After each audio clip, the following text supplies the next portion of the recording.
Oke, jadi di sini kali ini kita bahas STL ya, atau Standard Template Library. Jadi sebelum masuk ya ke ngoding ya, jadi Standard Template Library itu bisa kita apa ya? Kita sebenarnya ada banyak ya, kayak misalnya vektor pun itu sebenarnya termasuk STL. Jadi STL sendiri itu bisa kita bilang objek ya, objek yang memanipulasi eh, ya objek yang punya istilah, punya kontainer, punya apa lagi ya, macam-macam lah pokoknya. Nah, ini bagus banget ya STL ini untuk apalagi kayak vektor itu untuk array dinamis itu bagus banget. Nah, langsung aja kita masuk, kita contohin apa itu STL. Sebenarnya lebih ke template dulu ya kita bahas ya, bukan STL nya, karena istilah STL sendiri itu banyak misalnya kayak ada algoritma, ada vektor dan lain sebagainya. Tapi di sini kita bakal bahas ke template-nya itu sendiri.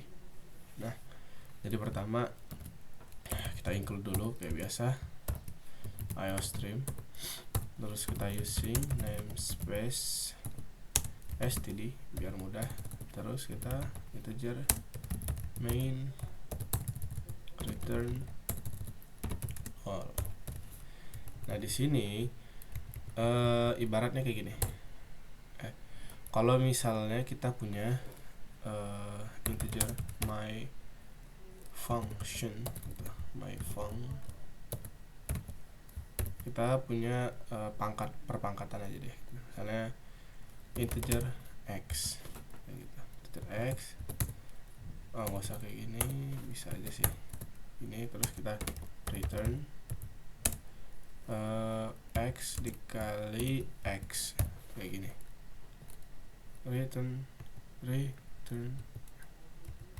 Nggak bisa guys, berarti kalau function harus ditutup kayak gini. Oke. Simpelnya aja kayak gini kan, return. Nah kalau misalnya kita panggil si my function, berarti kan tinggal gini aja nih, kita see out my function. Nah parameternya apa, karena ada yang minta integer misalnya 5 gitu, terus kita inline aja kayak gini. Nah ini gak bakal ada yang aneh, dia bakal keluar output 5 g++ dari pp dia bakal keluarnya 5 tetap. Nah sekarang ini akan masalah kalau misalnya kita kasih aja 5.0. Nggak, kalau 5.0 sih dia masih tetap ke casting ya, ke si my functionnya itu ke integer, jadi masih tetap 5, harusnya masih tetap 5 dan dia nggak ada error. Nah 25. Tapi kalau misalnya kita pengen 5,2 itu harusnya lebih dari 25 ya nggak sih. Dan kita compile ulang, lah dia tetap 25. Kenapa? Karena yang diterima di sini adalah integer. Nah, kan kita nggak mungkin ya buat fungsi baru tapi dia maunya yang float gitu. Ini bisa aja, jadi nanti dia ngambil sendiri, ini namanya function apa ya. Nah ini nggak bisa nih, kenapa nih? Oh, dia overload, dan ya overload, my function overload.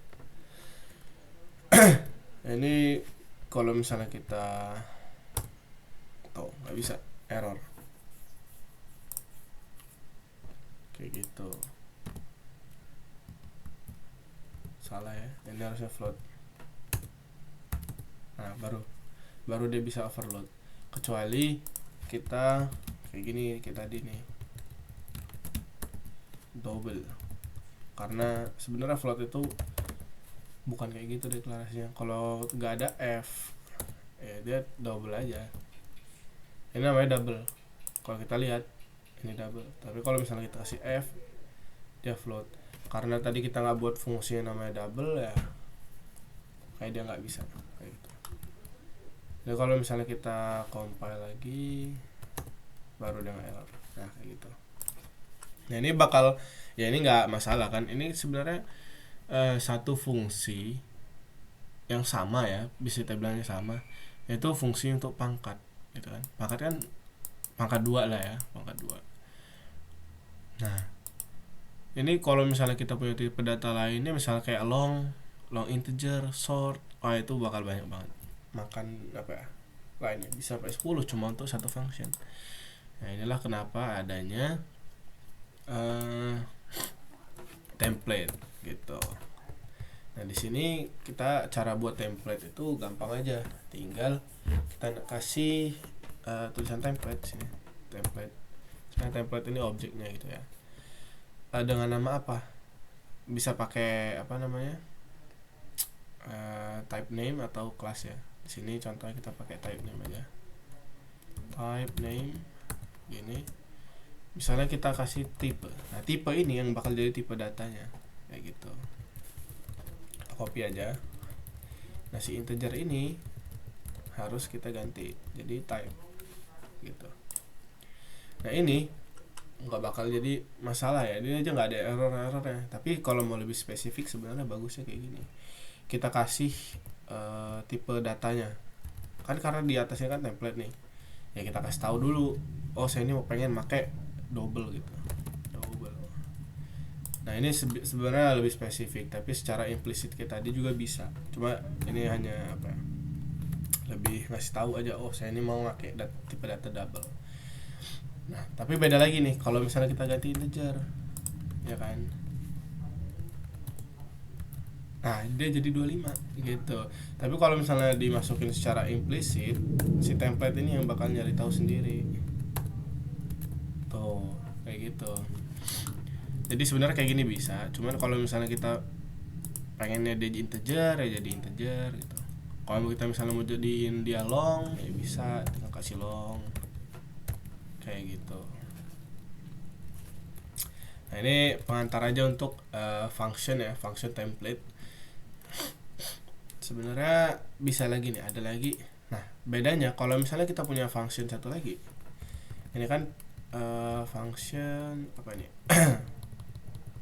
Function my function, kita ganti my function 2 gitu.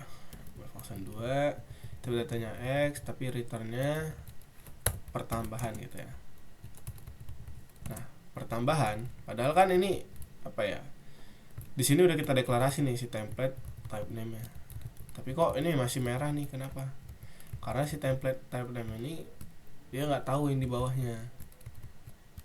Nah jadi kita harus deklarasi lagi. Jadi kalau kita misalnya deklarasi kayak gini, tipe yang bisa dipakai untuk di dalam sini itu cuma untuk satu fungsi itu sendiri kayak gitu. Misalnya ya, kita coba lagi nih yang lain, kita komentar aja dulu supaya nggak hilang. Kita komen lagi nih. Misalnya kita punya fungsi apa ya, misalnya pertambahan terus kita simpan ke hasil, terus hasilnya kita return. Nah kayak gitu aja. Misalnya kita punya template type name, nah terus kita punya fungsi namanya kita pakai type, tipe datanya kan, tipe datanya, terus nama fungsinya pertambahan gitu. Pertambahan ini butuh dua tipe data kan, pasti A sama B. Nah kita kasih tahu tipe datanya A, tipe datanya B kayak gitu. Terus kita punya hasil sama type hasil sama dengan sama dengan A tambah B kayak gitu. Nah baru kita return hasil.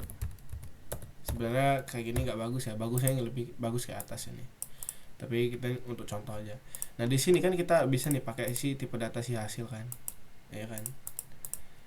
Jadi si hasil ini masih bisa dipakai, kita nggak perlu ngasih ke dalam kayak gini lagi si template-nya. Nah dia udah kayak tadi kan nggak bisa nih kalau kita di atas tapi fungsi bawahnya harus dideklarasi lagi kayak gini.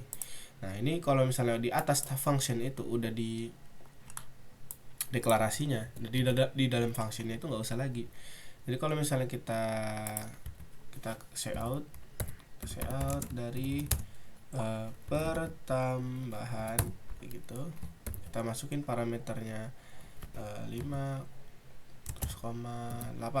harusnya dia keluar 13 ya, 13 inline atau koma. Kalau kita compile jalanin 13. Ini nggak bakal aneh kan. Ya bisa juga kita mau pakai misalnya kasih tipe datanya kayak tadi ya, integer, lebih spesifik. Ini lebih bagus sebenarnya kayak gitu tuh, bener ya. Oke, jadi kalau kita misalnya punya lagi type gitu, type str gitu, sama dengan anu lagi ini adalah gitu. Nah ini kan bisa nih, tipe ini bakal jadi si str itu kayak gitu, gampang aja. Dia udah nggak perlu deklarasi kayak gini, string, tinggal pakai type aja. Ini semua sama aja. Untuk kita komentar lagi, kita udah selesai ya function untuk template class function. Nah sekarang kita bahas class template. Jadi class template itu kalau tadi pakai type name ya, kita bisa pakai class ya. Sebenarnya ini cuma konversi aja sih, bisa dua-duanya bisa, cuman untuk membedakan kali ya. Kita langsung aja template kayak biasa, terus kita kasih class di sini, terus kita kasih nama type. Type ini untuk tipe, boleh sih sebenarnya mau pakai gini juga boleh, mau pakai anu juga boleh gitu. Apa kita mau coba pakai anu bisa juga, tapi biar nggak bingung ya, kita pakai type aja. Jadi type ini nandain bahwa dia ini tipe data ya. Nah cara deklarasi kelas ya kayak biasa kan, tinggal kelas terus nama kelasnya apa, misalnya mahasiswa kali ya, mahasiswa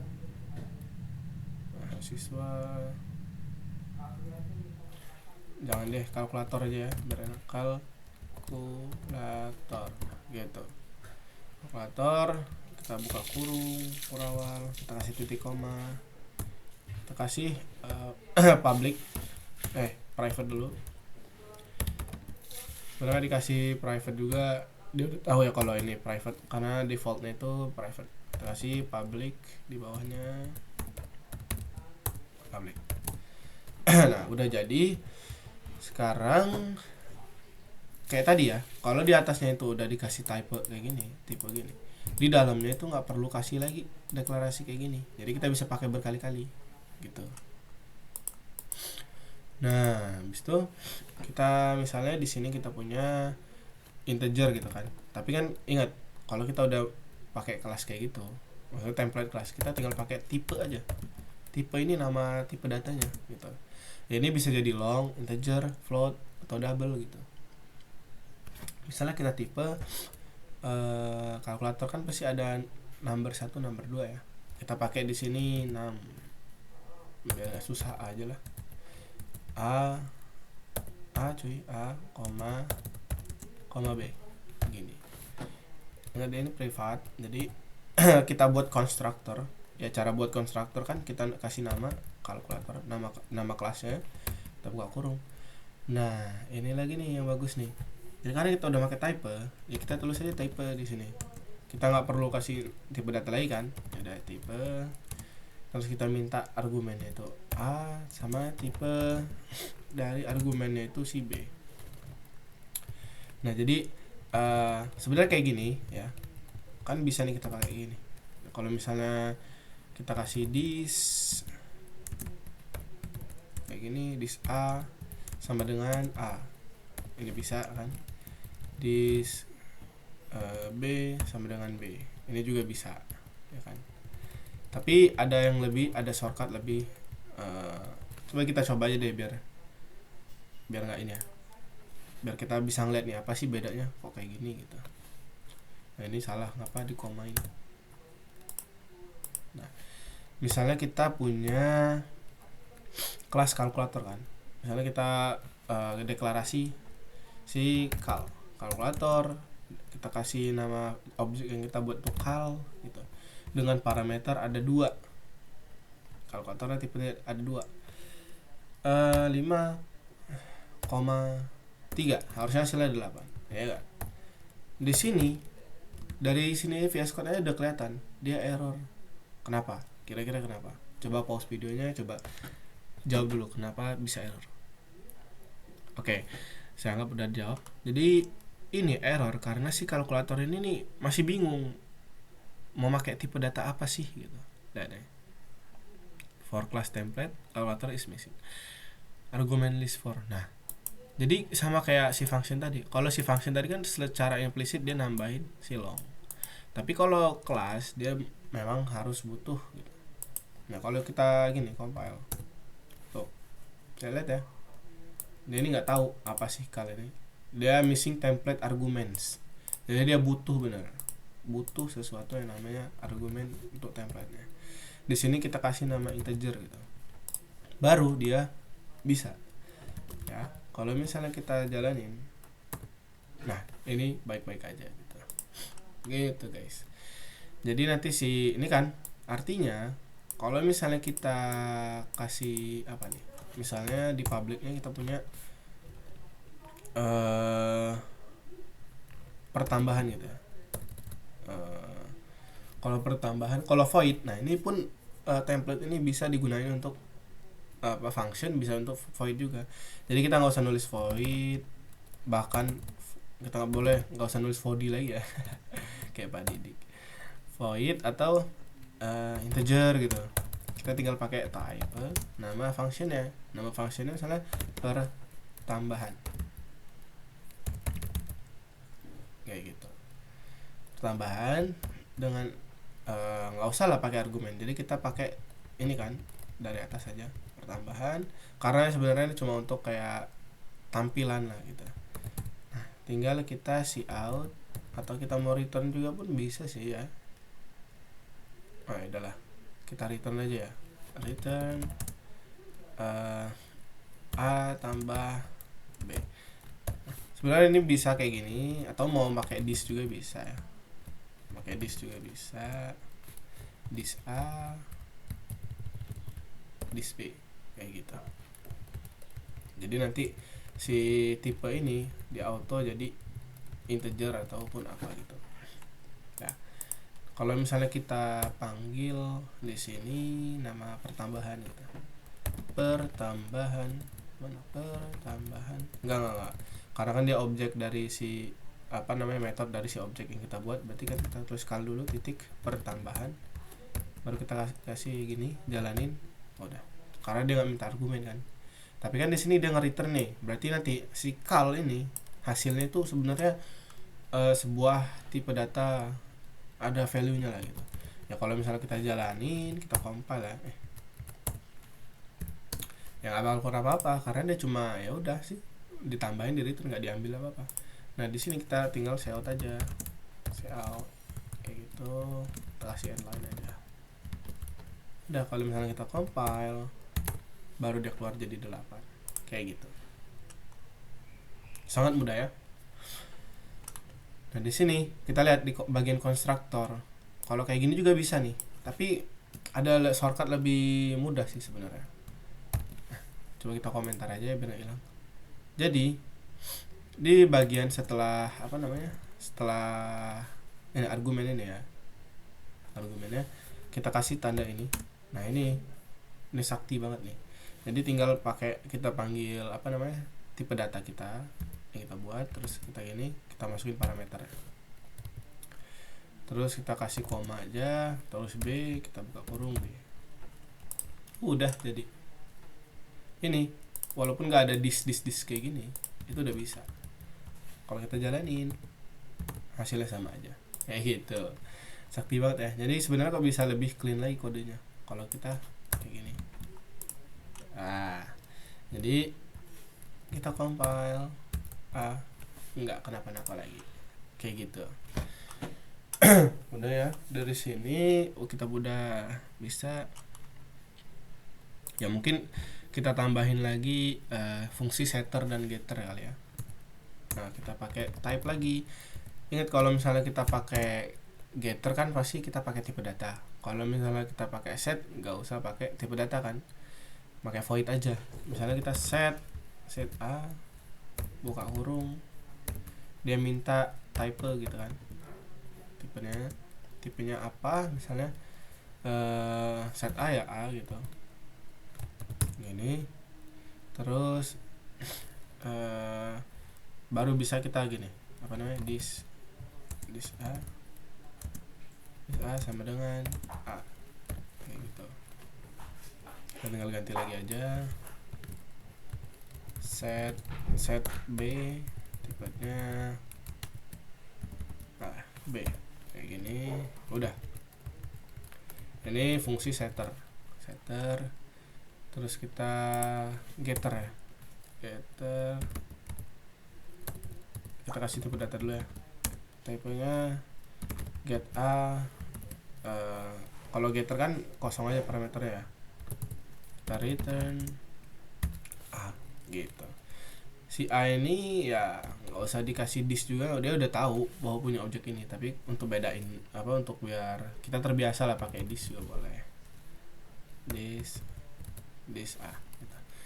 Sebenarnya pengganti this juga ada, misalnya contohnya kayak gini. Ini namanya apa ya, namespace nya gitu, return this. Nah ini nggak perlu kayak gini sebenarnya, bisa aja kalkulator titik 2 si A. Udah, jadi this ini sama ini pun sama. Jadi di sini singkatan dari inilah namespace ini nih, namespace dari si objek itu. Udah berapa menit sih? 21 ya. Jadi kalau kita jalanin nggak ada error, udah sama aja. Udah, sekarang kalau misalnya ini kita pakai this aja ya, biar estetik. This gini. Ini pun harusnya B ya. Oke. Udah, kalau misalnya ini kita buatkan 8 ya. 8. Misalnya kita kasih kal titik set A itu jadi 3 deh. 3 kayak gini. Bisa nggak? Bisa kan? Jadi kalau misalnya kita panggil lagi si kalkulator pertambahannya, kira-kira keluarnya apa? Harusnya 6 kan? Harusnya 6.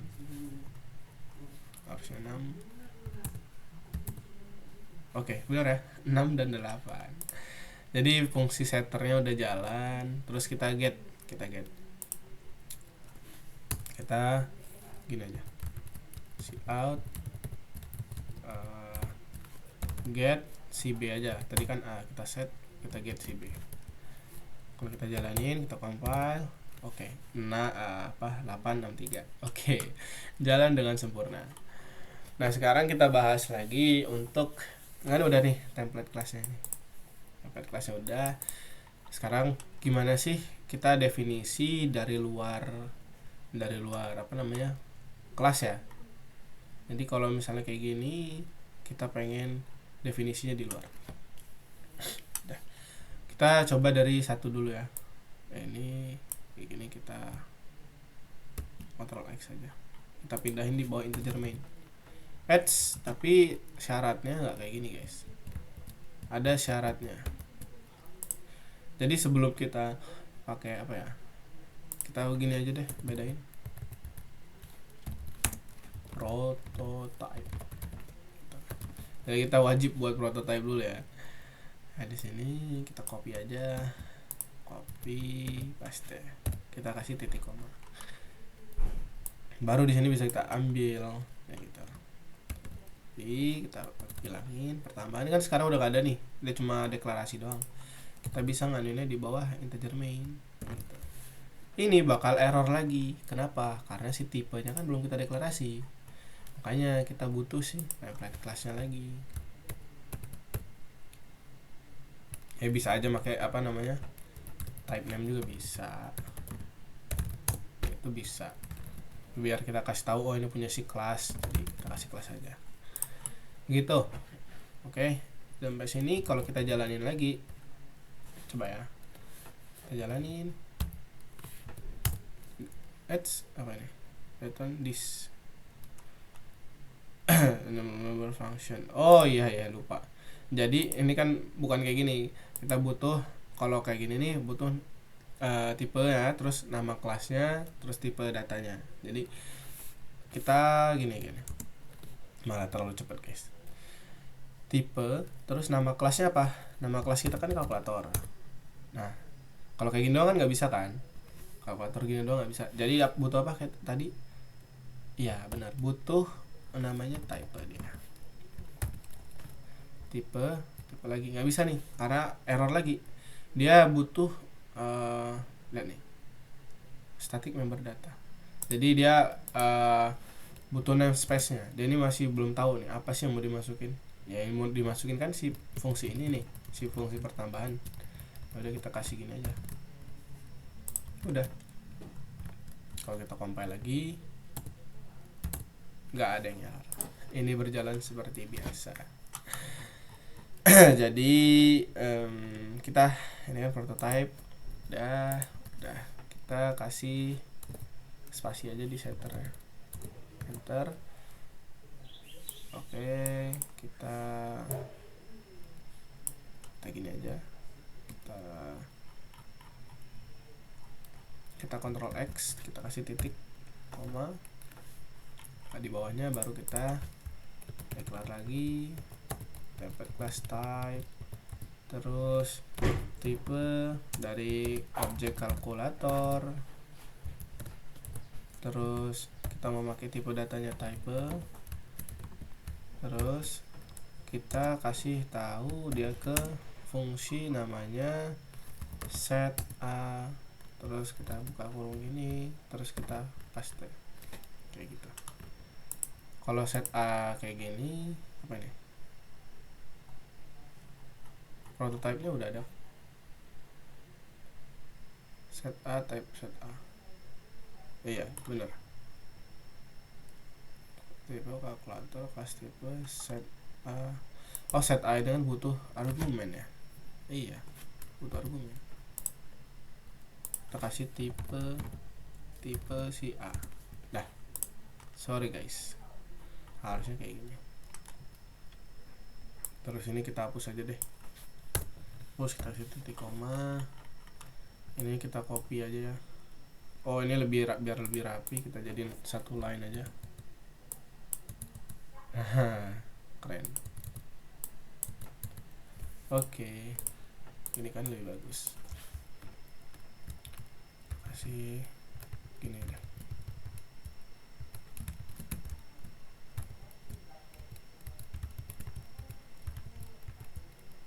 Ini. Oke. Kelas tipe kita set B sekarang ya. Set B kayak gitu. B nya gede. Oke. Jadi ini setter udah jadi. Sekarang kita buat si tipe get a nya. Si get a ini udah kita giniin aja. Titik koma. Terus kita giniin aja. Oke. Gini hit der. Ini tapi namanya kan beda. Namanya get a, tipenya si a, this a. Udah. Oh, kalau get a kan nggak perlu tipe data ya. Gini aja. Udah, kita jadiin satu line aja lagi. Oke, jadi. Nah, udah jadi kayak gini kan. Jadi kita tinggal gini untuk si get b. Oke, this b. Oke. Jadi semakin dikit ya isinya. This b ini udah kita hapus aja. Nah, jadi di dalam kelasnya tuh cuma kayak gini doang. Ya tadinya panjang banget kan, kita ubah dia ke luar semua. Oke, kalau misalnya kita jalanin, ya nggak ada yang salah, tuh masih berjalan seperti biasa ya. Oke, sekarang udah selesai. Kita udah bahas function template, kita udah bahas class template. Nah, kalau untuk ngerjain tugas dari Petruk, bisa aja lihat dari sini nih cara gunain definisi di luar kelasnya, terus cara gunain template kelas itu gimana. Sekian dari saya ya. Assalamualaikum warahmatullahi wabarakatuh. Semangat belajar ya.